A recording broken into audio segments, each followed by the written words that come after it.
Muito bem, a gente tem vários assuntos para falar, né? Esse é um tema bastante amplo, onde investir em 2021. A gente quer abordar algumas classes de ativos, a nossa visão também de perspectiva para esse ano, onde pode haver oportunidade, onde pode haver mais perigo, como já assinalou aí o Stormer. Vamos falar sobre o mercado que deu uma esticada nos últimos dias.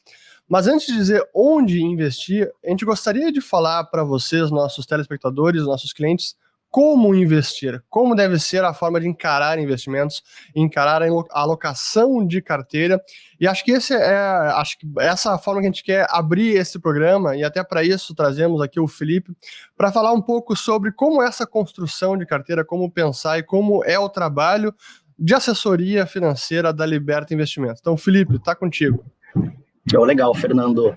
É bacana começar com uma frase do Peter Lynch, né, um dos maiores investidores americanos, em que ele cita que o segredo não é aprender a confiar nos instintos, né, e sim aprender a ignorá-los, né. O trabalho de recomendação de carteira, o trabalho de montagem de portfólio, ele não é um trabalho feito com base em feeling, e sim com base em análise e composição de estratégias, né. Então, basicamente, como head de produto de um escritório, o que a gente procura é ter ao nosso lado os melhores especialistas em cada produto, né, e dentro de recomendações da XP, dentro de recomendações dos principais parceiros do mercado, a gente fazer uma seleção de produtos, né, uma curadoria de portfólio e montar carteiras bases que os nossos assessores no dia a dia vão utilizar para efetivamente, posterior a esse cenário base, customizar as carteiras que vão ser levadas para os nossos clientes. Então, eu vou compartilhar aqui em tela com vocês um exemplo de um material produzido pelo time de produtos, que é um material para consumo da assessoria,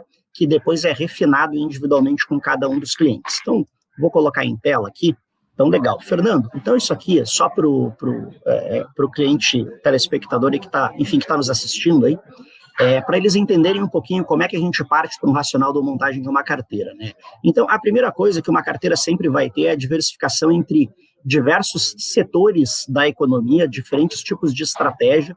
Então, sejam ativos pós-fixados, inflação, multimercado, renda variável, internacional, tá? Tentando capturar movimentos mais latentes que o mercado possa estar entregando, tá?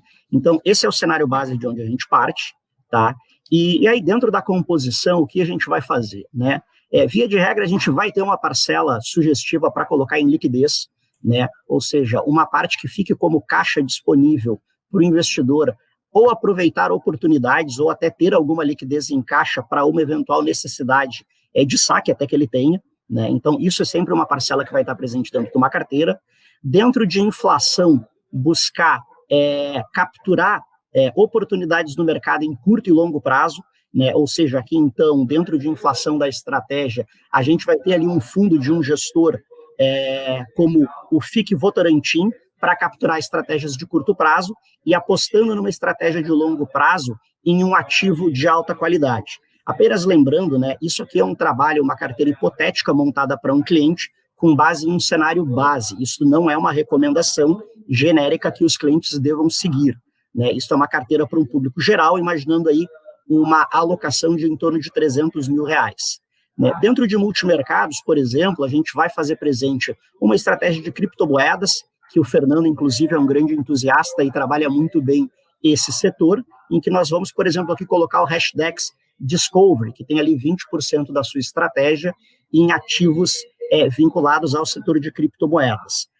Um XP Long Term, que é um fundo que basicamente vai trabalhar dentro de um multimercado com uma estratégia de ação long bias, em que, por exemplo, ele vai permitir que o fundo fique totalmente vendido ou até 10% apenas alocado em ações. Então, isso é uma premissa que um fundo multimercado traz, que, por exemplo, em uma estratégia de um fundo de ações não teríamos, né? Aqui dentro da renda variável, destacar a combinação de estratégias de gestores, né, como, por exemplo, o IP BDR nível 1, que, inclusive, o Stormer entrevistou os gestores da IP no final do ano passado em um dos almoços grátis, né, junto com uma composição de estratégia para fundos imobiliários, né, seguindo recomendações da carteira Eleven, uma das maiores researches aí de mercado. E depois também atuando no mercado internacional, seja através de estruturas de capital protegido, como são as alternativas do COI, ou colocando aqui numa estratégia de ações internacional, como a gente tem aqui da Western Asset. E levando também proteção para a carteira, preservar uma parte ali do patrimônio para alocações em previdência e seguros, né, de acordo com necessidade e demanda de cada cliente, mas visualizar também uma parte da estratégia para esse setor, que é sempre muito importante. Então, a partir dessa montagem de estratégia, Fernando, a partir dessa seleção de ativos e montagem de cenários, é que a gente vai apresentar uma primeira tese de investimento para os clientes, e aí, com base na necessidade de cada cliente, a gente vai refinando e acelerando ou diminuindo um pouco as estratégias de acordo com as necessidades individuais que a gente vai visualizando. Então, esse é o racional do como a gente começa a pensar uma carteira, de como a gente monta uma tese de investimentos.